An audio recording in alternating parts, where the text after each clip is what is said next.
August 8, 2026 Madanapalle market సంబంధించిన ధరల సమాచారం. దిగుమతి ధర వీడియోలో చెప్పడం జరిగింది. దిగుమతి తగ్గింది. ధరల విషయానికి వస్తే ఒక రకంగా చూస్తే నేటితో పోలిస్తే వాళ్ళ టాప్ ధర పెరిగిందని చెప్పాలి. ధరల విషయానికి వస్తే ఈ ఊసికాయలు అన్క్వాలిటీలు 60, 70, 80, 90 మినహాయిస్తే మీడియం వచ్చి ₹100, 600 వచ్చి 110, 120, 130, 140 మీడియం క్వాలిటీలు.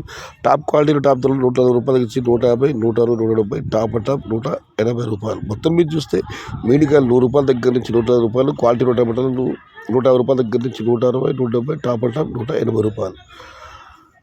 Today Madanapalle market tomato small boxes only quality tomatoes ₹150 starting rate, ₹180 ending rate. Medium type qualities ₹100 starting rate, ₹140 ending rate. Improve Madanapalle market తక్కాలి पहले क्वालिटी मट्टम ₹150 दारबम ₹180 मुड़िव आज मदनपल्ली का टमाटर सिर्फ क्वालिटी सिर्फ छोटा बाक्स ₹150 शुरुआत है 180 अंत है ఇంకా చాలా మండీలు వేల పండ్లు ఉన్నాయి మరి చూడాలి ఇతరత్ర మండీలు ఏమన్నా టాప్ ధర పెరుగుతుందా లేదా 180కి పరిమితం అవుతుందని ప్రస్తుతానికైతే మదనపల్లి మార్కెట్లో టాప్ అండ్ టాప్ ₹180